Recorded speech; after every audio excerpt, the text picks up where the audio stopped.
Video की शुरुआत में वो ब्लैकस्मिथ मूव ऑन को कहता है, तुमने एक कर्स्ड ब्लेड कैसे फॉर्ज कर दी। मूव ऑन थोड़ा शॉक्ड होता है, लेकिन तुरंत अपनी काम टोन मेंटेन करके पूछता है, तुम्हें कैसे पता चला कि ये सोर्ड मैंने खुद बनाई है। वो ब्लैकस्मिथ अपनी ठंडी और शार्प नजरों से उसके हाथों की तरफ इशारा करता है और कहता है, तुम्हारे हाथों पर पड़े निशान बता रहे हैं कि तुमने सालों तक आयरन के साथ काम किया है। फिर मूव ऑन वेपन के नेचर पर एक्सप्लेन करता है। वो कहता है कि उसने कोई कर्स्ड सोर्ड बनाने की इंटेंशन नहीं रखी थी, लेकिन जो मटेरियल उसने यूज किया उसने सोर्ड में कर्स्ड एनर्जी जैसी प्रेजेंस पैदा कर दी। उसके एक्सप्रेशन में थोड़ा रिग्रेट भी है और थोड़ा एक्सेप्टेंस भी, जैसे वो खुद इस रिजल्ट से कंप्लीटली सेटिस्फाइड नहीं है। फिर मूव ऑन सोर्ड की ओरिजिनल स्टोरी बताता है। वो कहता है कि ये सोर्ड एक ऐसे ट्राइब के रॉक से बनी थी जो किसी टाइम पर उस स्टोन को वर्शिप करता था। वो एक्सप्लेन करता है कि उस ट्राइब को वाइप आउट कर दिया गया था, लेकिन उनका पेन और एंग्विश इस सोर्ड में रह गया। यहाँ मूव ऑन के एक्सप्रेशन थोड़ी डाउनकास्ट है, जैसे वो वेपन को इंस्पेक्ट करते हुए उसके हिडन हिस्ट्री को फील कर रहा हो। इस सीन से क्लियर होता है कि मूव ऑन सिर्फ वेपन का वेट नहीं बल्कि उसका मीनिंग भी समझ रहा है। फिर ब्लैकस्मिथ एक डीप बात करता है कि डिवाइन वेपन्स में मेकर की फीलिंग्स ऐसे ही एंटर हो जाती हैं और वही बात डिसाइड करती है कि वेपन डिवाइन बनेगा या डिमोनिक। इस सीन में सबसे इंपॉर्टेंट चीज ये है कि वेपन को सिर्फ ऑब्जेक्ट नहीं बल्कि एक इमोशनल वेसल की तरह दिखाया गया है। ब्लैकस्मिथ मूव ऑन को डायरेक्टली वार्न करता है कि अगर ये सोर्ड किसी आम इंसान के हाथ लग गई तो वो उसके दिमाग और आत्मा दोनों को निगल जाएगी, इसलिए इसका यूज बहुत सावधानी से करना होगा। मूव ऑन, जिसने खुद स्नो फ्लावर जैसी भयानक कर्स्ड ब्लेड फॉर्ज की है, वो बिना किसी इमोशन के जवाब देता है, मुझे इसका पूरा अंदाजा है। ब्लैकस्मिथ समझ जाता है कि उसके सामने खड़ा लड़का कोई आम स्वॉर्ड्समैन नहीं है बल्कि एक मास्टर ब्लैकस्मिथ भी है। वो मूव ऑन और उसके साथ मूनजुंग को अपनी वर्कशॉप के अंदर बुलाता है और बोलता है, क्या तुम उस बच्चे के लिए स्वॉर्ड ढूंढ रहे हो? मूव ऑन कहता है, हाँ, एक हैवी स्वॉर्ड ढूंढ रहा हूँ। मूव ऑन अपनी रिक्वायरमेंट बताता है कि उसे कम से कम 600 ग्राम हैवी और 30 सेंटीमीटर्स लंबी स्वॉर्ड चाहिए, क्योंकि मूनजुंग की माइंड कंट्रोल टेक्निक एक हैवी स्वॉर्ड डिमांड करती है। ये सुनकर ब्लैकस्मिथ वर्कशॉप के पीछे जाता है और एक बहुत ही पुराना भारी बॉक्स निकाल कर लाता है। बॉक्स उठाते वक्त उसकी हड्डियों से आवाज आती है, उसकी सांसें फूलने लगती हैं। वो कहता है, मैंने ये स्वॉर्ड अपनी जवानी में बनाई थी, अपना पूरा दिल और आत्मा इसमें डाल दी थी, पर ये इतनी हैवी थी कि किसी ने इसमें इंटरेस्ट नहीं दिखाया। वो मूव ऑन को उस बॉक्स में से स्वॉर्ड निकालने को कहता है। जैसे ही मूव ऑन उस स्वॉर्ड को उठाता है, हवा में एक अजीब सा भारीपन आ जाता है। ये एक मैसिव डार्क रेड कलर की ब्रॉड स्वॉर्ड है जिसमें से एक हल्की हल्की लाल चमक निकल रही है। मूव ऑन उसकी फिजिक्स और बैलेंस को एक सेकंड में एनालाइज कर लेता है। वो कहता है, तुमने इसमें रेड आयरन ओर यूज किया है, इसकी सेंटर ऑफ ग्रेविटी और वेट डिस्ट्रीब्यूशन बहुत परफेक्ट है, ये वाकई एक लाजवाब स्वॉर्ड है। ब्लैकस्मिथ दिल से खुश हो जाता है कि आखिर किसी ने उसकी मास्टरपीस की असली वैल्यू समझी। अब आता है एक थोड़ा सा फनी मोमेंट। ब्लैकस्मिथ मूनजुंग को स्वॉर्ड पकड़ने को कहता है। मूनजुंग, जो अपनी हैवी बिल्ड और मसल्स पर थोड़ा ओवर कॉन्फिडेंट है, बड़े आराम से मूव ऑन के हाथ से स्वॉर्ड लेने के लिए हाथ आगे बढ़ाता है, लेकिन जैसे ही मूव ऑन अपना हाथ पीछे हटाता है, स्वॉर्ड का ग्रेविटेशनल पुल और डेंसिटी इतनी ज्यादा है कि मूनजुंग उसको हैंडल ही नहीं कर पाता और स्वॉर्ड सीधा जमीन पर धंस जाती है। मूनजुंग के चेहरे के एक्सप्रेशंस देखने लायक होते हैं, उसके दिमाग के फ्यूज उड़ जाते हैं। वो इंटरनली पैनिक करता है, ये इतनी भारी क्यों है? मूव ऑन ने तो इसे एक हाथ से ऐसे पकड़ा था जैसे ये कोई खिलौना हो। मूनजुंग की इस हालत देखकर वो ब्लैकस्मिथ कहता है, आजकल के बच्चे कितने वीक हैं, जब मैं तुम्हारे एज में था तब मैं ऐसी स्वॉर्ड बिना किसी प्रॉब्लम के कैरी कर लेता था। मूनजुंग कहता है, बात ऐसी नहीं है, मैंने जितना सोचा था ये स्वॉर्ड उससे बहुत ज्यादा हैवी है। फिर मूनजुंग अपनी पूरी ताकत लगाता है, उसकी नसें फूलने लगती हैं, उसके हाथ बुरी तरह कांप रहे हैं और एक जोरदार चीख के साथ वो स्वॉर्ड को हवा में उठा लेता है और कांपती हुई आवाज में कहता है, देखा, मैंने ये स्वॉर्ड बिना किसी प्रॉब्लम के उठा ली। फिर वो मूव ऑन से पूछता है, क्या तुम श्योर हो ये स्वॉर्ड 600 ग्राम की है? मूव ऑन हल्की सी स्मग के साथ बोलता है, ये कोई बैड आइडिया नहीं है, स्टार्टिंग में ज्यादा हैवी स्वॉर्ड यूज करना। फिर मूव ऑन ब्लैकस्मिथ से पूछता है कि उसके कितने पैसे हुए, लेकिन यहाँ वो ओल्ड ब्लैकस्मिथ अपना बड़ा दिल दिखाता है। वो कहता है, नहीं, ये मेरी तरफ से गिफ्ट समझो। एक कर्स्ड ब्लेड का मालिक होने के नाते तुम्हारी जिंदगी जरूर किसी तूफान से गुजरी होगी। कभी टाइम मिले तो मेरे साथ बैठकर ड्रिंक लेना और अपनी कहानी सुनाना। वो आदमी इनडायरेक्टली अपनी रिस्पेक्ट शो करता है। वो बताता है कि एक जमाने में उसने बड़े बड़े सेक्ट लीडर्स के लिए हथियार बनाए थे। फिर मूव ऑन रिस्पेक्ट के साथ उसे थैंक करता है और कहता है, नेक्स्ट विजिट में जरूर पे कर दूंगा।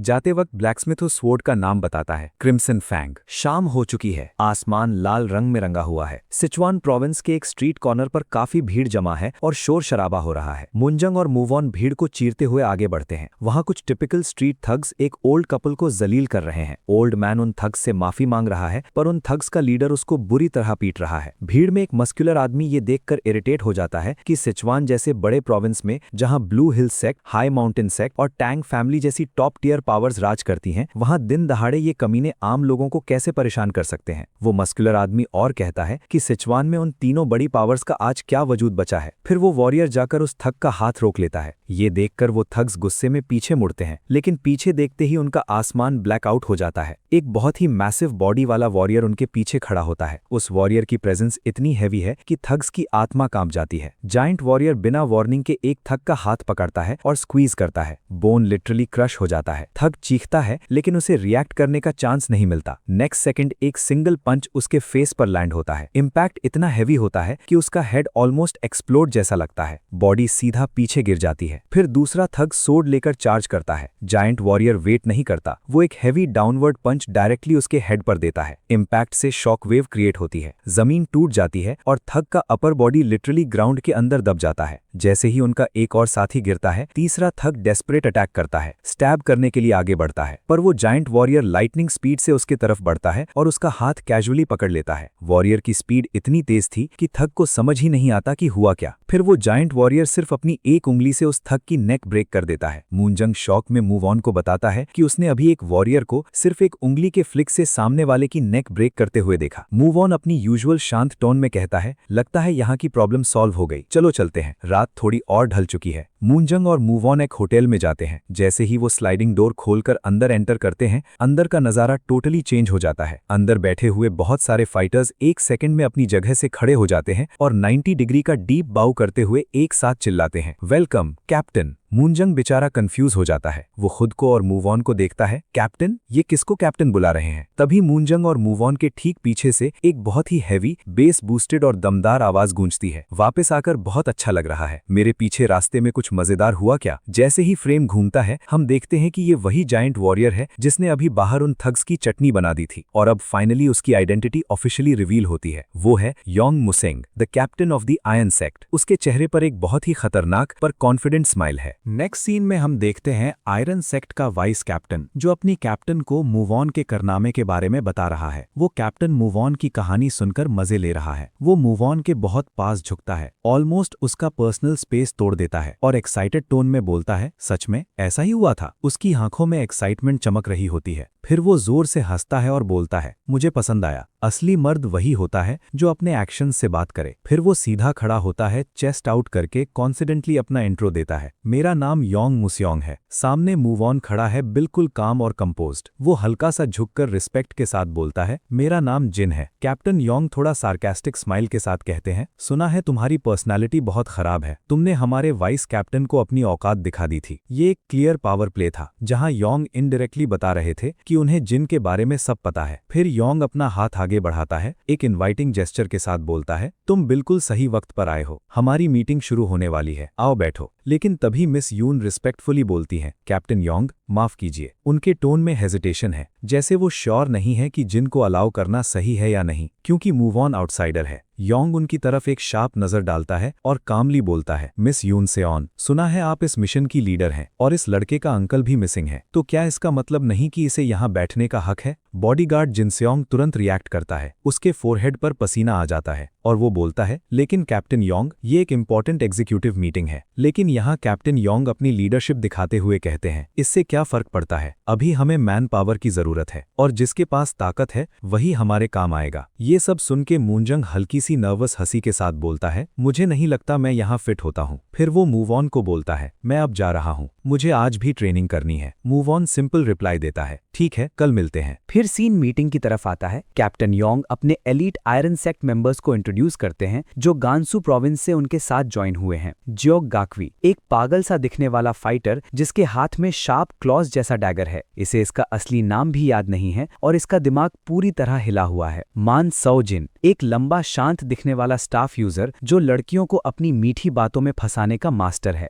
जी सयोंग युल, एक बहुत ही खतरनाक टेम्पर वाला हैवी ब्लेड पोल यूजर। कैप्टन योंग खुद कहते हैं कि इससे बचकर रहना। मूव ऑन इन सबको बहुत रिस्पेक्ट से बाव करके ग्रीट करता है। तभी कैप्टन योंग की शार्प सेंसेस मूव ऑन को स्कैन करने लगती हैं। योंग फिजिकली एक जायंट होने के साथ साथ बहुत एक्सपीरियंस्ड मास्टर भी हैं। वो इंटरनली नोट करते हैं, मैं इस लड़के से जरा सा भी स्पेशल एनर्जी सेंस नहीं कर पा रहा। क्या वाइस कैप्टन ने इसकी ताकत के बारे में में झूठ बोला था? नहीं, इसकी एनर्जी कंप्लीटली मास्क्ड है। ये एक बहुत ही हाई लेवल का फाइटर है जो अपनी पावर की एक बूंद भी लीक नहीं होने देता। ये डिटेल प्रूव करती है कि मूव ऑन का एनर्जी कंट्रोल एब्सोल्यूट परफेक्शन पर पहुंच चुका है। मीटिंग का मेन एजेंडा शुरू होता है। Vice captain move on explain करता है कि उन्हें यूनान प्रोविंस क्यों जाना पड़ रहा है। यूनान में दो मेजर सेक्ट्स के बीच सिविल वॉर चल रही है। द डीप ब्लू सेक्ट जो पहले वहां अकेले राज करते थे, और द माइटी फिस्ट जिन्होंने बहुत तेजी से पावर गेन कर ली है। नॉर्मली ऐसी वॉर्स को द हेवनली अलायंस आकर रुकवा देती है, लेकिन इस बार वो बिल्कुल चुप बैठे हैं। फिर हम एक मैप देखते हैं जहां पूरा रीजन डिटेल में दिखाया गया है। गांसू, सिचुआन और स्पेशली यूनान हाईलाइट किया गया है। एक हाथ धीरे से मैप पर मूव करता है और सीधा यूनान पर पॉइंट करता है। वॉइस कंटिन्यू करती है कि हेवनली अलायंस इस बार चुप बैठी है, जैसे जानबूझकर इंटरवीन नहीं कर रही। ये साइलेंस ही सबसे बड़ा रेड फ्लैग है, और रिजल्ट, यूनान की सिचुएशन दिन ब दिन और ज्यादा खराब होती जा रही है। ये विजुअल एकदम क्लियर करता है कि प्रॉब्लम लोकल नहीं बल्कि पूरा रीजन लेवल का क्राइसिस बन चुका है।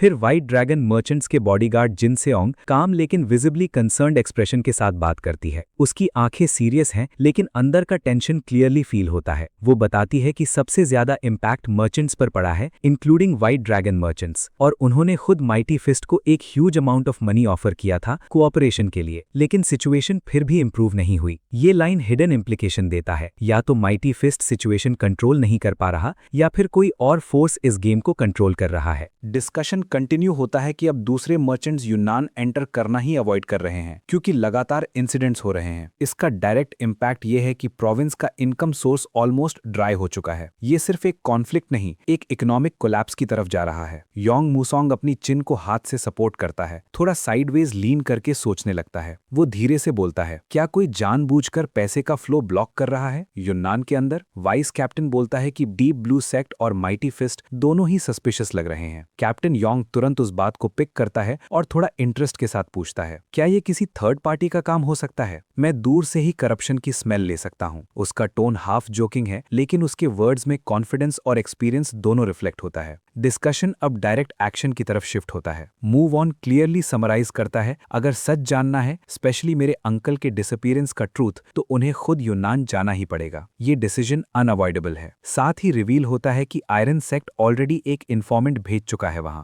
ये एक इंपॉर्टेंट डिटेल है, मतलब ग्राउंड वर्क ऑलरेडी स्टार्ट हो चुका है और उन्हें कुछ इनिशियल इन्फॉर्मेशन मिलने वाली है। सडनली टोन थोड़ा लाइट होता है जब योंग सरप्राइज होता है, क्या तुम लोगों ने ऑलरेडी उसे भेज दिया? उसका रिएक्शन एग्जैजरेटेड है। फिर वो कैजुअली बोलता है कि वो बंदा वैसे भी कॉम्बैट में यूजलेस है। योंग जोर से हंसता है, अच्छा डिसीजन है, और सामने बैठे मूव ऑन के शोल्डर पर हाथ रख के कॉन्फिडेंटली डिक्लेयर करता है कि अब बाकी का काम वाइस कैप्टन्स हैंडल कर लेंगे। ये लाइन एक लीडरशिप ट्रेट दिखाता है। वो ट्रस्ट करता है अपने लोगों पर, लेकिन खुद भी सिचुएशन को ऑब्जर्व कर रहा है। सडनली योंग खड़ा हो जाता है। वो बोलता है कि अब जब उसे सिचुएशन का जिस्ट मिल गया है, वो इस पर खुद भी सोचना चाहता है, और बिना किसी फॉर्मेलिटी के वो अनाउंस करता है, लगता है अब मेरा यहाँ से निकलने का टाइम हो गया है। बाकी लोग शॉक्ड रह जाते हैं। मीटिंग अभी खत्म नहीं हुई, लेकिन योंग अपने रूल्स फॉलो करता है। जब वो वॉक करना शुरू करता है, बॉडीगार्ड जिनसिंग रोकने की कोशिश करता है। कैप्टन योंग, आप कहाँ जा रहे हैं? मीटिंग अभी खत्म नहीं हुई। लेकिन योंग बिना रुके, पीछे मुड़े बिना कैजुअली मूव ऑन को बोलता है, तुम भी रुकने वाले हो क्या? चलो मेरे साथ थोड़ी फ्रेश एयर लेते हैं। सीन शिफ्ट होता है बाहर के एरिया में। रात का अंधेरा छा चुका है।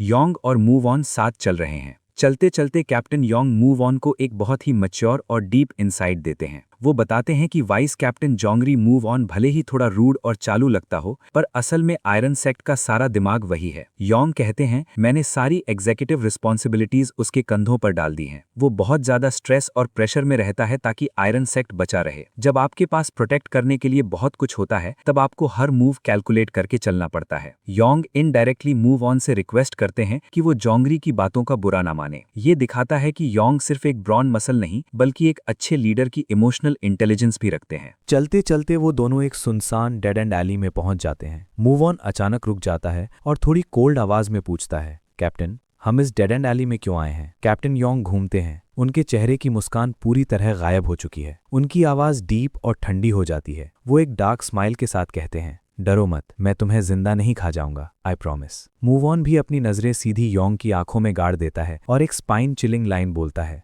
कैप्टन योंग, क्या आपको लगता है आप कोशिश करें तो मुझे खा पाएंगे? एक सेकंड के लिए कंप्लीट साइलेंस। योंग का ग्रिन और वाइड हो जाता है। उसकी आंखों में एक्साइटमेंट फ्लेयर करता है। वो धीरे से बोलता है, पता नहीं, जब तक हम अपनी मुट्ठी से बात न करें तब तक कैसे पता चलेगा। मूव ऑन कामली बोलता है, शायद आप सही कह रहे हैं। अगले ही सेकंड में माहौल पूरी तरह बदल जाता है। दोनों वॉरियर्स अपनी जगह से 1 इंच भी फिजिकल मूव नहीं करते, लेकिन उनके अंदर का किलिंग इंटेंट और उनका हैवी ऑरा हवा में क्लैश कर जाता है। जब 2 हाई टियर मार्शल आर्टिस्ट्स की इमेंस एनर्जी एक पॉइंट पर टकराती है तो हवा में एक भयानक प्रेशर ड्रॉप होता है। एक इनविजिबल शॉकवेव एलीवे को हीट अप कर देती है। ये क्लियरली दिखाता है कि ये फाइट फिजिकल से ज्यादा स्पीड और माइंड कंट्रोल का गेम है। कुछ सेकंड्स के इस डेडली फेस ऑफ के बाद कैप्टन योंग की आवाज उस टेंशन को तोड़ती है और वो हंसते हुए कहते हैं, मुझे डर है कि ये लड़ाई किसी और दिन के लिए टालनी पड़ेगी। अभी कुछ और इम्पोर्टेंट काम है। वो डेड एंड के आखिरी दरवाजे पर नॉक करते हैं और बोलते हैं, चलो यूनान के बारे में थोड़ी इन्फॉर्मेशन कलेक्ट करते हैं। फिर एक बूढ़ा आदमी दरवाजा खोलता है और कहता है,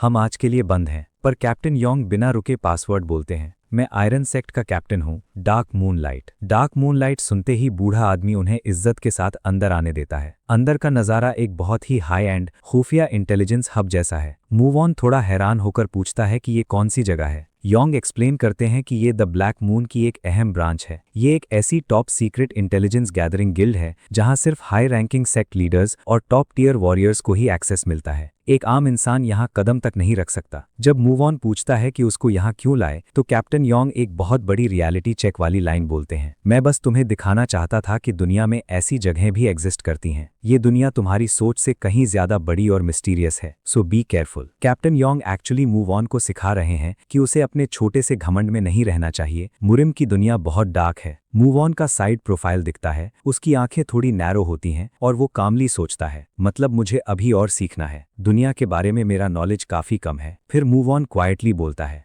मैं इस बात को याद रखूंगा। तभी अंधेरे पर्दे के पीछे से एक आवाज आती है, इंतजार करवाने के लिए माफी चाहता हूँ, आपसे मिलकर अच्छा लगा, आयरन सेक्ट के कैप्टन योंग। फिर हमें द ब्लैक मून गिल्ड का एक ब्रीफ इंट्रोडक्शन मिलता है। ये एक ऐसी ऑर्गेनाइजेशन है जिसके ओरिजिन और इसके मास्टर वेलजू के बारे में कोई नहीं जानता। इनके कितने मेंबर्स हैं, इनका मकसद क्या है, सब अंधेरे में कैद है। लेकिन एक बात बिल्कुल तय है, इनका इंटेलिजेंस नेटवर्क मुरिम की दुनिया में सबसे खौफनाक है, जो इन्हें हमेशा दूसरों से एक कदम आगे रखता है। फिर पर्दे के पीछे से एक मिस्टीरियस फिगर बाहर आता है जिसका फेस ढका हुआ है। वो बहुत ही मिस्टीरियस आवाज में कहता है, आपसे मिलकर खुशी हुई कैप्टन योंग, मैं ब्लैक मून की सिचुआन ब्रांच का लीडर मैं वेल रियोंग हूँ। वो मिस्टीरियस फिगर मूव ऑन की तरफ मुड़ता है और कहता है, और आपके साथ ये कौन है? मूव ऑन सिंपल तरीके से इंट्रोड्यूस करता है, मैं वेल रियोंग हल्का सा एक्नॉलेज करता है, अगर आप कैप्टन योंग के साथ यहाँ आए हैं तो आप जरूर कोई आम इंसान नहीं होंगे, आपसे मिलकर अच्छा लगा मास्टर जिन। ये लाइन एक सटल रिस्पेक्ट भी है और एक असेसमेंट भी। वो मूव ऑन को जज कर रहा है बिना डायरेक्टली टेस्ट किए। सीन शिफ्ट होता है एक राउंड टेबल पर। कैप्टन योंग टेबल पर गोल्ड से भरी एक भारी थैली रखते हैं और सीधे पॉइंट पर आते हैं, मुझे यूनान प्रोविंस की करंट सिचुएशन के बारे में सब कुछ बताओ, छोटी से छोटी डिटेल भी। फिर मैं वेल रियोंग कामली एक्सप्लेन करता है, सच कहूं तो हम भी काफी टाइम से वहां फोकस कर रहे हैं, लेकिन अभी तक ज्यादा सक्सेस नहीं मिला। लेकिन एक बात क्लियर है, वहां द डीप ब्लू सेक्ट और द माइटी फिस्ट के बीच चल रही सिविल वॉर को एक थर्ड पार्टी इंटेंशनली और भड़का रही है। और सबसे शॉकिंग बात यह है कि जो मर्चेंट्स वहां से गायब हुए हैं वो एक्चुअली इस थर्ड पार्टी ने ही कैप्चर या एलिमिनेट किए हैं। यहाँ वेल रियोंग एक बहुत ही सॉलिड लॉजिक देता है, अगर उन मर्चेंट्स को मारा गया होता तो उनकी डेड बॉडीज जरूर मिलती, बिना कोई निशान छोड़े डेड बॉडीज को गायब करना नामुमकिन है। फिर योंग सीधा पूछता है, क्या तुम लोगों ने उस थर्ड पार्टी के बारे में कुछ पता लगाया? वेल रियोंग कामली जवाब देता है, अभी तक नहीं, अगर तुम थोड़ा लेट आते शायद मैं ज्यादा डिटेल्ड इन्फॉर्मेशन दे पाता। सीन का टोन और हैवी हो जाता है जब योंग टॉपिक शिफ्ट करता है, मैंने सुना है हेवनली अलायंस कुछ नहीं कर रहा, क्या ये सच है? वेल रियोंग तुरंत करेक्ट करता है, उन्होंने ऑलरेडी एक सीक्रेट इन्वेस्टिगेटिव टीम यूनान भेजी है। कैप्टन योंग रियलाइज करते हैं कि अगर ये किसी थर्ड पार्टी का काम है तो उनका मिशन बहुत ही रफ और खतरनाक होने वाला है। जैसे ही कैप्टन योंग वहां से निकलने लगते हैं, वेल रियोंग उन्हें रोकता है और कहता है, लगता है आपने इस इन्फॉर्मेशन के लिए मुझे थोड़ा ज्यादा ही पे कर दिया है, इसके बदले मैं आपको एक और टिप देता हूँ। निन्वू वन पियंग नाम का एक आदमी आपके पीछे पड़ा है और वो आपको मारने के लिए सिचुआन के सबसे बेहतरीन असैसिन्स ढूंढ रहा है। कैप्टन योंग तुरंत समझ जाते हैं कि ये वही ग्रीडी बूढ़ा है जिसने उन्हें पिछली बार बैकस्टैब करने की कोशिश की थी। जैसे ही मूव ऑन और योंग वहां से निकलते हैं, सीन एक डार्क रूम में शिफ्ट होता है जहां वॉल रियोंग धीरे से बोलती है, Elder black. Elder black respectfully जवाब देते हैं, जी आपने बुलाया मिस वॉल रियोंग?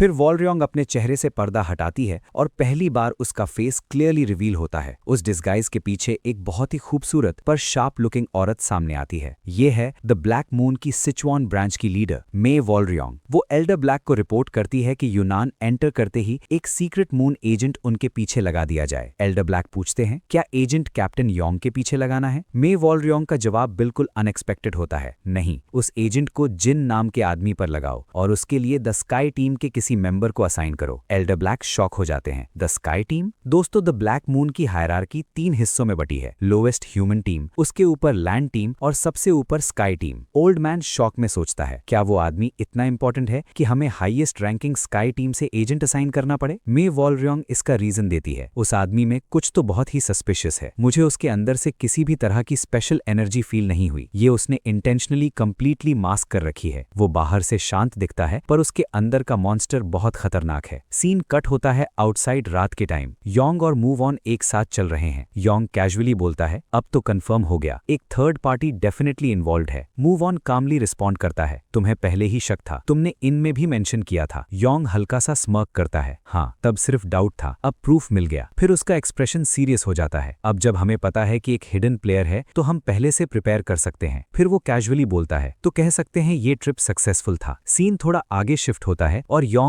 एक और टॉपिक उठाता है। वैसे वो बुढ़ा आदमी नंग वन प्योंग काफी हेडेक दे रहा है। मूव ऑन क्वाइटली पूछता है, वो कौन है? योंग का टोन थोड़ा इरिटेटेड हो जाता है। एक फेमस ओल्ड मैन है सिचुआन में, एक बार उसने आयरन सेक्ट को हायर किया था। उन्होंने हमें चिंगहाई के कायदाम बेसिन से यहाँ तक एस्कॉर्ट करके लाया था, लेकिन लगता है उसने वहाँ कोई ट्रेजर डिस्कवर किया था। मुझे उससे मतलब नहीं था, लेकिन उसने हमें फोर्स किया कि हम उस सीक्रेट को कभी रिवील ना करें। हमसे ओथ भी लिया। अब वो ग्रीडी बुढ़ा हम पर ट्रस्ट नहीं करता और हमें खत्म करना चाहता है। फिर योंग सडनली मूड लाइटन करता है, जोर से हंसता है और बोलता है, अरे टेंशन मत लो, यूनान जाते वक्त कोई प्रॉब्लम नहीं होगी। फिर वो मूव ऑन को बोलता है, तुम यहाँ से सीधा इन वापस चले जाओ, मुझे थोड़ा काम है। सीन ट्रांजिशन होता है, मुंजुंग ट्रेनिंग कर रहा है। वो ह्यूज वेपन के साथ फुल फोर्स से स्विंग्स मार रहा है और मूव ऑन रूफटॉप पर बैठकर उसे ऑब्जर्व कर रहा है। फिर हम देखते हैं आयरन सेक्ट के मल्टीपल फाइटर्स वेपन्स के साथ अग्रेसिव स्टांस में कहीं जा रहे हैं। मूव ऑन क्वाइटली सोचता है, आयरन सेक्ट इतनी रात को कहाँ जा रहे हैं? सीन कट होती है next morning. Multiple members line में मूव कर रहे हैं और एक वॉइस आती है, सब रेडी हो, अब और टाइम वेस्ट नहीं कर सकते, शेड्यूल टाइट होने वाला है। फिर मूनजोंग शॉक्ड एक्सप्रेशन में बोलता है, ये आयरन सेक्ट रात भर क्या कर रहा था जो अब सबके सब इस हालत में सो रहे हैं? फिर हम देखते हैं मूव ऑन कैरेज चला रहा है और ऊपर कैप्टन योंग सो रहा है। तभी उनके साइड से कुछ बॉडीगार्ड्स आपस में बात कर रहे होते हैं। एक सीरियस आवाज में कहता है, क्या आप लोगों ने सुना? मैं आज सुबह मार्केट गया था और मैंने सुना कि पिछली रात सिचुआन की पावरफुल नंग फैमिली पर किसी अननोन लोगों ने अटैक कर दिया। पता चला है कि फैमिली के सारे मेंबर्स और दर्जनों वॉरियर्स को बेदर्दी से मार दिया गया। हमें फ्लैशबैक में दिखाया जाता है कि पिछली रात आयरन सेक्ट के खौफनाक फाइटर्स ने किसी डिमोनिक मौत के साए की तरह पूरी नंग फैमिली की ईंट से ईंट बजा दी थी। जमीन लाशों से पट गई थी। फिर मूव ऑन कैप्टन योंग की तरफ ठंडी नजरों से देखता है और पूछता है, क्या आपको उनकी पूरी फैमिली को मारना जरूरी था? नंग वन प्योंग के अलावा वो बाकी सारे लोग इनोसेंट थे। यहाँ कैप्टन योंग अपनी ब्रूटल मुरिम आइडियोलॉजी एक्सप्लेन करते हैं। वो कहते हैं, अगर तुम घास को उसकी जड़ से नहीं उखाड़ोगे तो वो बसंत आते ही फिर से उगाएगी। दूसरों के दर्द के प्रति सुन्न हो जाना और अपने लोगों की जान बचाने के लिए बेदर्द एक्शन लेना ही आयरन सेक्ट का काम करने का तरीका है। मूव ऑन पलटकर सवाल करता है, तो क्या इस तरह से आपने अपनी रेपुटेशन बनाई है? योंग फ्रस्ट्रेट हो जाते हैं, मैं भी कभी तुम्हारी तरह राइटियस और पैशनेट हुआ करता था। ऐसा नहीं है कि मैं तुम्हारी फीलिंग्स नहीं समझता, पर उस ग्रीडी बुढ़े ने पहले हमें बैकस्टैब करने की कोशिश की थी क्योंकि उसको हम पर भरोसा नहीं था। हवा में भले ही खून की बू आ सकती है, पर आखिर में हमारा जिंदा रहना सबसे बड़ी प्रायोरिटी है। अगर मैं पहले वार नहीं करूंगा तो मैं हार जाऊंगा। ये इस गंदी दुनिया की रियलिटी है। तुम ये बात समझते हो, है ना?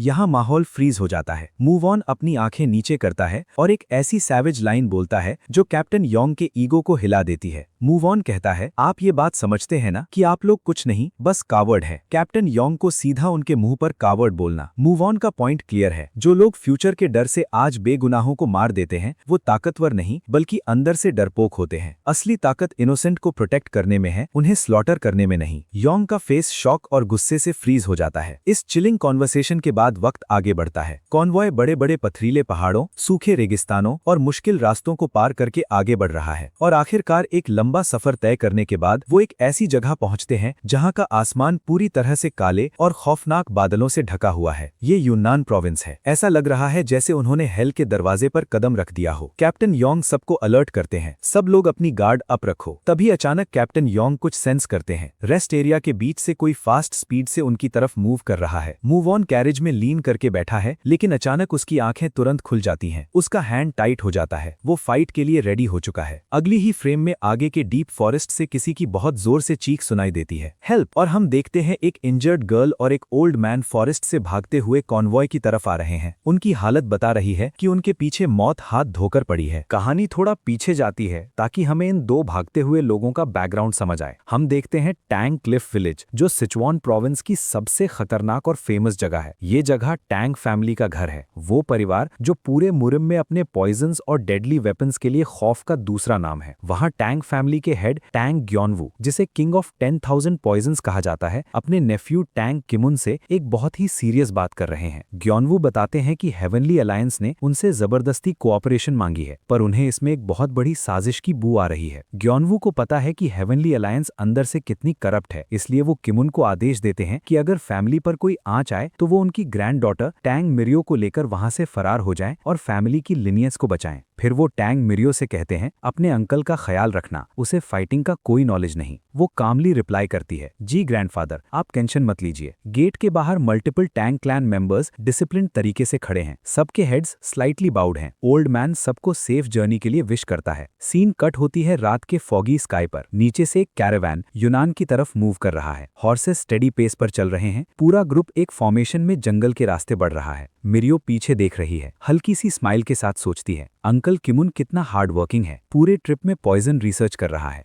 बैकग्राउंड में किमुन हॉर्स पर स्क्रोल पढ़ रहा है, बिल्कुल रिलैक्स्ड। लेकिन नेक्स्ट मोमेंट मिरियो का एक्सप्रेशन चेंज होता है। उसकी आंखें थोड़ी नैरो होती हैं। कुछ तो अजीब लग रहा है। यूनान ठीक नहीं लग रहा। ये इंस्टिंक्ट एक वार्निंग दे रहा है और वो क्वाइटली डिसाइड करती है, मुझे अलर्ट रहना होगा। सडनली एक लाउड एक्सप्लोजन ग्राउंड को हिला देता है। मिरियो का फेस शॉक से फ्रीज हो जाता है। फिर दूसरा एक्सप्लोजन होता है। साउंड वेव्स इतनी स्ट्रांग है कि हवा वाइब्रेट फील होती है। कोई चिल्लाता है, सरप्राइज अटैक, वॉच आउट। ये एक परफेक्टली प्लान्ड एम्बुश है। केओस के बीच एक राइडर अपने हॉर्स से ब्लास्ट होकर हवा में उछल जाता है। वो जमीन पर गिरता है और हम देखते हैं ये किमुन है। ग्राउंड पर गिरते हुए वो शाउट करता है, ये कमीने लोग कौन हैं? क्या इन्हें पता नहीं हम टैंग फैमिली हैं? तभी एक शैडो पीछे से डिसेंड करती है। Face black, eyes glowing red, pure assassin vibe. उसकी स्पीड इतनी फास्ट है कि रिएक्शन का टाइम ही नहीं मिलता। वो किमुन को स्टैब करने ही वाला होता है, लेकिन उसी पल मिरियो रिएक्ट करती है। वो लाइटनिंग स्पीड से मूव करती है और अपने डैगर से उस असैसिन के बॉडी में सीधा स्टैब करती है। एक ही मूव में वो उसे खत्म कर देती है। फिर वो शाउट करती है और कहती है,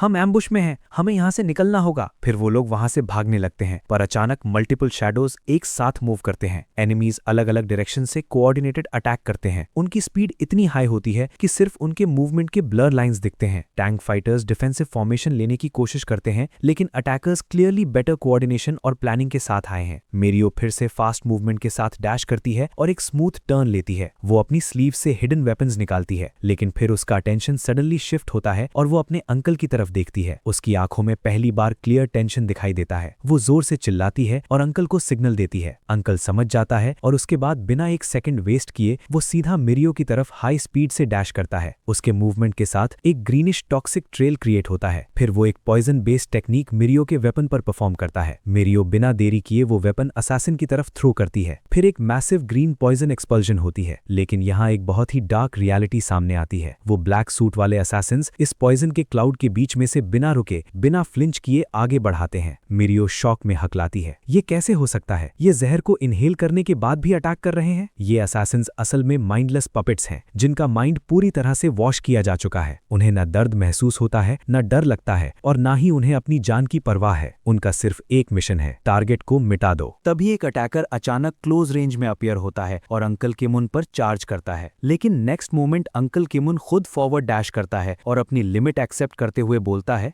हो सकता है मुझे फाइट करना अच्छे से ना आता हो, लेकिन पॉइजन के साथ जो मैं कर सकता हूँ वो किसी भी फाइटिंग टेक्निक से ज्यादा डेडली है। और तुरंत वो अपना अटैक रिलीज करता है और एक poison based strike directly enemy पर हिट होता है। वो चिल्लाता है, ये लो, इसे खा। अटैक लगते ही एनिमी का बॉडी वायलेंटली रिएक्ट करता है। वो ग्राउंड पर गिरता है और उसके बॉडी से ब्लड और पॉइजन इफेक्ट दोनों विजिबल होते हैं। वो स्ट्रगल करते हुए वहीं मर जाता है। लेकिन नेक्स्ट मोमेंट मिरियो का फेस तुरंत टर्न होता है और उसकी आंखें शॉक से वाइड हो जाती हैं। हम देखते हैं एक बड़ा डेंजरस शैडो फिगर अंकल किमुन के पीछे से डिसेंड करता है। मिरियो पैनिक में चिल्लाती है, uncle be careful. Uncle Kimun react कर पाता उससे पहले ही एक मैसिव ब्लड रेड और ब्लैक ऑरा का स्लैश अंधेरे को फाड़ते हुए सीधा किमुन की तरफ आता है। इसमें इतनी रॉ मास और डेंसिटी है कि हवा वाइब्रेट कर रही है। स्लैश का इम्पैक्ट इतना हैवी होता है कि किमुन का शरीर एक रैगडॉल की तरह हवा में उछल जाता है। उसका खून हवा में बिखर जाता है। मिरियो तुरंत उस मॉन्स्टर की तरफ डैश करती है, लेकिन उसकी आंखों में रियलाइजेशन आ जाता है और वो सोचती है, नहीं, मैं लेट हो गई। मिरियो मॉन्स्टर पर अटैक लॉन्च कर पाती उससे पहले ही मॉन्स्टर मिरियो पर एक हैवी स्लैश कर देता है, जिससे मिरियो इंजर्ड हो जाती है। फिर मल्टीपल अटैकर्स एक साथ उस मॉन्स्टर के ऊपर डिसेंड करते हैं। उनके हाथ में अलग अलग वेपन्स हैं और उनका फॉर्मेशन कोऑर्डिनेटेड तरीके से मॉन्स्टर पर हर डायरेक्शन से चार्ज करता है। दूसरी तरफ किमुन जमीन पर बुरी तरह इंजर्ड पड़ा है। उसकी सांसें टूट रही हैं। मिरियो भागकर उसके पास आती है। उसके आंसू निकल रहे हैं, लेकिन उस मैसिव जायंट के आगे टैंग फैमिली की टेक्निक फेल हो चुकी है। टैंग फैमिली के वॉरियर्स को समझ आ जाता है कि अब यहां से सबका जिंदा बचना नामुमकिन है। वो कहते हैं, हम उन्हें ज्यादा देर तक रोक नहीं पाएंगे, तुम्हें यहां से निकलना होगा मिस मिरियो। फिर मिरियो अंकल किमुन को लेकर वहां से निकलने लगती है और टैंग फैमिली के वॉरियर्स किमुन और मिरियो को बचाने के लिए खुद को सैक्रिफाइस करने का डिसीजन लेते हैं। अगला ही फ्रेम हमें वापस प्रेजेंट टाइमलाइन में ले आता है। रात का घना अंधेरा और फॉरेस्ट के बीच से मिरियो अपने अंकल किमुन को कंधे पर सपोर्ट करते हुए अपनी पूरी जान लगाकर भाग रही है। उनकी सांसें फूली हुई हैं और पीछे मौत उनका पीछा कर रही है। वो चीखती है, हेल्प, और सीधा आकर टकराती है आयरन सेक्ट के उस कॉन्वॉय से। सामने ही घोड़े पर बैठे हैं आयरन सेक्ट के वाइस कैप्टन और कैरेज पर आराम से बैठे हुए हैं जिन मूव ऑन। जैसे ही मिरियो फॉरेस्ट से बाहर आती है, पूरे आयरन सेक्ट के लोगों की आंखें फटी रह जाती हैं। जिन मूव ऑन की आंखें अंधेरे में एकदम शार्प और अलर्ट हो चुकी हैं। उसने इंस्टेंटली थ्रेट को सेंस कर लिया है। तभी वाइस कैप्टन मूव ऑन का एक्सप्रेशन सीरियस और अलर्ट हो जाता है। वो अपना हाथ आगे करके जोर से चिल्लाता है, वहीं रुक जाओ, अपनी आइडेंटिटी बताओ। मिरियो अपनी इंजर्ड अंकल को संभालते हुए आगे बढ़ती है। उसका फेस पेन और डेस्परेशन से भरा है, लेकिन फिर भी वो हिम्मत करके बोलती है, हम टैंग फैमिली के मेंबर्स हैं, मैं टैंग मिरियो हूँ और ये मेरे अंकल टैंग किमुन हैं। फिर वो और ज्यादा डेस्परेट टोन में ऐड करती है, हम पर एम्बुश हुआ था, मेरे अंकल क्रिटिकल कंडीशन में हैं, प्लीज हमारी मदद कीजिए, हम आपका एहसान जरूर चुका देंगे। ये सुनकर कैप्टन योंग शॉक के साथ रिएक्ट करता है, क्या टैंग फैमिली भी इसमें इन्वॉल्व है? फिर वो थोड़ा सीरियस होकर सोचता है, आखिर कौन लोग हैं जो इतनी बड़ी टैंग फैमिली को इस हाल में ला सकते हैं? उसके फेस पर अब हल्की टेंशन आ जाती है। वो आगे सोचता है, जो भी हैं वो नॉर्मल थ्रेट नहीं हो सकते। अगर ये दोनों यहाँ तक भागते हुए आए हैं तो इनके परस्यूअर्स भी आसपास ही होंगे। ये तो अब हेडेक बनने वाला है। फिर वो अपने आदमी को ऑर्डर देता है, याकरन, टीम जमा करो और फुल स्वीप स्टार्ट करो। दूसरी तरफ मिरियो धीरे से बोलती है, प्लीज हमें मदद करो। उसकी आंखों में फियर और होप दोनों हैं। सीन को एनालाइज करते हुए वाइस कैप्टन के माइंड में बहुत सारे थॉट्स आने लगते हैं। वो सोचता है टैंग फैमिली अपनी काइंडनेस के लिए फेमस है, लेकिन वो रिवेंज लेने में भी उतने ही रूथलेस होते हैं। वो आगे सोचता है, क्या हमें रिस्क लेकर इनकी मदद करनी चाहिए ताकि टैंग फैमिली के साथ रिलेशन बना सकें, या फिर सब इग्नोर करके अपना मिशन कंटिन्यू करें? फिर वो डाउट करता है, क्या पता ये लोग वाकई टैंग फैमिली के ही ना हो? और तुरंत एक और सस्पिशन आता है, कहीं ये किसी थर्ड पार्टी का ट्रैप तो नहीं? ये सोच के उसका टेंशन और बढ़ जाता है। जब वो ये सब कुछ सोच ही रहा होता है, तभी जिन मूव ऑन कुछ ऐसा करता है कि सबकी बोलती बंद हो जाती है। वो बिना किसी से पूछे इंजर्ड किमुन को उठाता है और कहता है, कैरेज के अंदर जाओ। वाइस कैप्टन जोंगरी मूव ऑन गुस्से से तमतमा उठता है। वो चिल्ला के कहता है, तुम ये क्या कर रहे हो? अगर अपनी मर्जी चलानी है तो निकल जाओ यहाँ से, यहाँ डिसीजंस लेने का हक सिर्फ मेरा है। जिन कामली जवाब देता है, हम ऑलरेडी घिर चुके हैं, अगर जिंदा रहना है तो तुरंत फाइट के लिए रेडी हो जाओ। कैप्टन योंग को रियलाइज होता है कि मूव ऑन ने वो थ्रेट पहले ही सेंस कर लिया था जो उन्होंने नहीं किया था। योंग मूव ऑन को रोक देता है और कहता है कि मूव ऑन सही है, हम लोग घिर चुके हैं और वो भी बहुत बुरे तरीके से। वाइस कैप्टन थोड़ा रिग्रेट के साथ बोलता है, मूव ऑन, तुम डिसीजन लेने में स्लो पड़ गए। फिर वो कामली एडमिट करता है, सच कहूं तो मैं भी तुमसे ज्यादा बेटर नहीं था, मैं सिर्फ सामने के थ्रेट पर फोकस कर रहा था जैसे कोई बिगिनर। फिर वो कंक्लूड करता है कि फाइट अनअवॉइडेबल थी, चाहे वो टैंग फैमिली की मदद करते या नहीं। सडनली सीन शिफ्ट होता है जहां जिन मूनवोंग से बोलता है, पेशेंट के लिए जगह बनाओ। मूनवोंग तुरंत रिस्पॉन्ड करता है और एक्शन में आ जाता है। जिन इंजर्ड अंकल को कैरेज में ले जाते हुए बोलता है, अब से तुम लोग अलर्ट रहो और इस गाड़ी को प्रोटेक्ट करो, क्या तुम लोग कर पाओगे? मूनवोंग तुरंत बोलता है, हाँ बिल्कुल। मिरियो साइड में खड़ी सब देख रही होती है, अब भी शॉक में। जिन मिरियो की तरफ देखकर कामली बोलता है, सबसे इंपॉर्टेंट होता है रियल चीज से लेसन लेना, क्या तुम समझी? मिरियो हल्की डर के साथ बोलती है, क्या तुम मुझे डरा रहे हो? लेकिन तभी एक सडन एक्सप्लोजन होता है। है, ग्राउंड हिल जाता है और सबका अटेंशन तुरंत उस तरफ चला जाता है। केओस स्टार्ट हो जाता है, सब लोग पैनिक करने लगते हैं। तभी कोई कमांड देता है, पहले इंजर्ड को संभालो और एक फॉर्मेशन बनाओ। स्मोक और डस्ट हर तरफ फैल जाता है और एनिमीज रैपिडली अप्रोच करते हैं। सीन पूरा बैटलफील्ड में कन्वर्ट हो जाता है। डस्ट के बीच से एक एनिमी सामने आता है और कामली बोलता है, लगता है तुमने मेरा शिकार छीन लिया यंग मैन। फिर वो थ्रेट देता है, मैं सजेस्ट करता हूं कि जो पॉइजनस टोड तुमने लिए हैं उन्हें तुरंत बाहर निकाल दो। मूव ऑन कामली बोलता है, अगर मुझे वो करना होता तो फिर मैं यहाँ होता ही क्यों। फिर मूव ऑन फाइटिंग स्टांस लेता है, अपनी स्वॉर्ड को निकालते हुए कहता है, अगर मैं वैसे करता तो क्या मैं इन्हें पहले गाड़ी में बिठाता। तभी वो एनिमी अपनी शार्प ब्लेड मूव ऑन पर पॉइंट करता है और हल्का सा स्माइल करके बोलता है, तुम काफी तेज दिमाग के लगते हो। फिर वो कामली बोलता है, सच कहूं तो चाहे तुम उन्हें विलिंगली दे भी देते फिर भी मैं तुम सबको मार देता। इस लाइन से क्लियर है कि उसका इंटेंशन पहले से ही मैसेकर का था, कोई नेगोशिएशन या मर्सी का चांस नहीं है। फिर वो अपनी रेड घोस्ट ट्रूप को कमांड देता है, इन्हें खत्म कर दो। दूसरी साइड पर व्हाइट ड्रैगन मर्चेंट्स और आयरन सेक्ट के लोग रेडी खड़े हैं। कैप्टन योंग लाउड वॉइस में बोलता है, आयरन सेक्ट के वॉरियर्स लड़ाई के लिए तैयार हो जाओ। ये मोमेंट बैटलफील्ड को ऑफिशियली स्टार्ट करता है, जहां दोनों साइड्स अब फुल कॉम्बैट मोड में आ चुकी हैं। एक हैवी बिल्ड फाइटर आगे बढ़कर अपनी स्ट्रेंथ दिखाता है। उसका मूवमेंट पावरफुल है और वो एक ही स्वीप में मल्टीपल एनिमीज को पुश बैक करता है। साथ ही उसका सामने खड़े मूव ऑन की आवाज आती है, तुम्हारे राइट साइड पर 3 लोग हैं। ये कोऑर्डिनेशन और टीम वर्क को हाईलाइट करता है। आयरन सेक्ट के एक और वॉरियर अपनी वेपन को स्विंग करता है और एनिमीज को ताना मारते हुए बोलता है, अपने हाथ पैर अलविदा कह दो। एक और फाइटर अग्रेसिव टोन में बोलता है,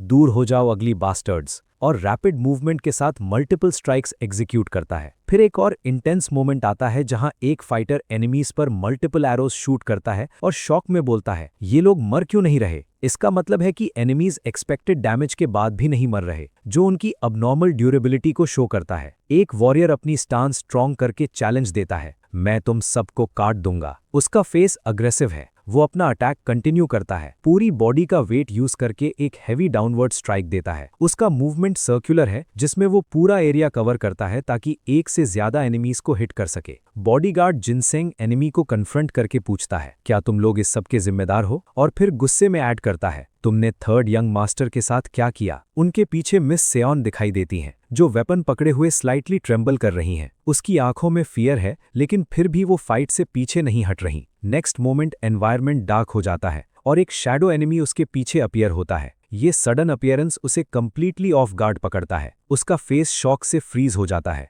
उसे रियलाइज होता है कि वो डेंजर में है, लेकिन रिएक्ट करने का टाइम नहीं मिलता। एनिमी उसके पीछे से स्टैब करने ही वाला था। तभी यकरान बीच में इंटरवीन करती है। वो जोर से बोलती है, खुद को संभालो, क्या तुम यहाँ मरना चाहती हो। वो कंटिन्यू करती है, तुम अब घर पर नहीं हो, यहाँ बचपना नहीं चलेगा। याद रखो, घर के बाहर की दुनिया एक बैटलफील्ड है, अगर तुम्हें जिंदा रहना है तो मेरे पीछे रहना। दूसरी तरफ रेड गोस्ट ट्रूप का vice captain जैंग you'll confidently fight करता हुआ बोलता है, क्या यहाँ कोई है जो मेरे सामने टिक सके। वो एक पावरफुल मूवमेंट के साथ ही कुछ वॉरियर्स को नीचे गिरा देता है और हंसी के साथ अपनी सुपीरियोरिटी शो करता है। तभी एक फिगर ऊपर से डिसेंड करता है, जो क्लियरली रेड गोस्ट ट्रूप के वाइस कैप्टन को टारगेट करता है। फिर वो डायरेक्टली इम्पैक्ट क्रिएट करने के लिए उस पर पावरफुल अटैक करता है। इम्पैक्ट इतना ज्यादा होता है कि ग्राउंड पर एक एक्सप्लोजन होता है। डस्ट हटने के बाद हम देखते हैं ये पावरफुल अटैकर कैप्टन योंग है। वो काम वॉइस में बोलता है, वहीं रुक जाओ। फिर वो थोड़ा इरिटेट होकर सोचता है, मेरा प्लान था इसे एक ही स्ट्राइक में खत्म करने का। दूसरी तरफ रेड गोस्ट ट्रूप का वाइस कैप्टन क्लियरली इरिटेटेड दिख रहा है। वो अपना वेपन टाइट ग्रिप में पकड़ के गुस्से में बोलता है, उसने मुझे लास्ट मोमेंट पर रोकने की हिम्मत कैसे की। पर कैप्टन योंग रुकता नहीं। वो फास्ट मूवमेंट के साथ बैटलफील्ड क्रॉस करता हुआ सोचता है, तो ये रेड गोस्ट ट्रूप ही थे, लेकिन मैंने कभी इनके बारे में नहीं सुना। ये लोग मेनलैंड के नहीं लगते। फिर कैप्टन योंग अपना वेपन स्विंग करता है और डायरेक्ट अटैक लॉन्च करता है, लेकिन इम्पैक्ट के बाद वो तुरंत रियलाइज करता है कि डैमेज एक्सपेक्टेड लेवल का नहीं हुआ। वो इरिटेट होकर सोचता है, कट इतना डीप नहीं गया, इसका आर्मर मेरी सोच से ज्यादा स्ट्रांग है। एनिमी उसके अटैक को हैंडल करते हुए लाइटली कॉम्प्लीमेंट देता है, तुम दिखने से ज्यादा फास्ट हो। कैप्टन योंग तुरंत इंटरनली डिसाइड करता है, मुझे इसका नेक टारगेट करना होगा। साथ ही वो प्लान बनाता है कि पहले उसका वेपन डिसेबल करे, क्योंकि डायरेक्ट क्लैश में एडवांटेज नहीं मिल रहा। नेक्स्ट मोमेंट में योंग अपना स्टांस चेंज करता है और एक कैलकुलेटेड स्ट्राइक एग्जीक्यूट करता है। इस बार वो डायरेक्ट बॉडी पर नहीं, बल्कि वेपन और कंट्रोल पॉइंट पर अटैक करता है, जिससे अपोनेंट मोमेंटरीली डीस्टेबलाइज होता है। मोमेंटम गेन करते हुए योंग इमीडिएटली फॉलोअप अटैक करता है। इस बार वो अपोनेंट के अपर बॉडी पर हैवी डाउनवर्ड स्ट्राइक देता है। एनिमी शॉक में रिएक्ट करता है और पेन के साथ बोलता है, रुको, मेरे बोन्स।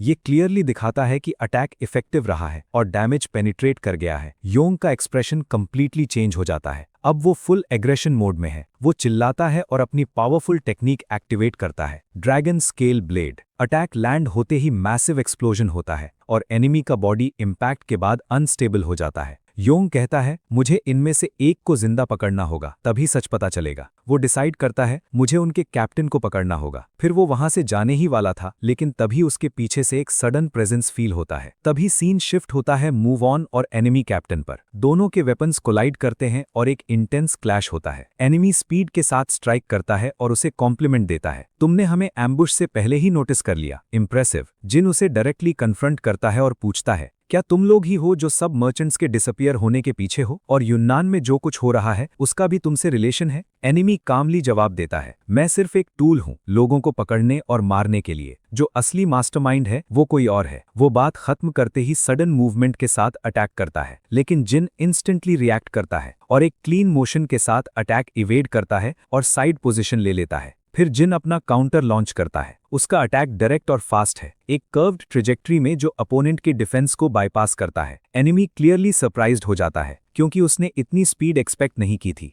एनिमी शॉक में सोचता है, ये लड़का कौन है? मुझे इससे कोई स्पेशल एनर्जी फील नहीं हो रही। फिर भी इसने हमें डिस्टेंस से सेंस कर लिया। ये एक मास्टर लेवल अपोनेंट के खिलाफ फाइट कर रहा है, फिर भी वो मेरे लिए थ्रेट बन रहा है। फिर वो जिन को प्रवोक करता है, जानना चाहते हो मैं कौन हूं? अगर इतनी क्यूरियोसिटी है तो मुझे हरा के दिखाओ। फिर नैरेटर रिवील करती है, रेड घोस्ट ट्रूप का कैप्टन, नाम कुनवी। गाइज, आज के लिए बस इतना ही। अगर चैनल पे नए हो तो सब्सक्राइब करना मत भूलना, और वीडियो अच्छी लगी हो तो एक लाइक जरूर कर देना। मिलते हैं अगली वीडियो में, तब तक के लिए बाय।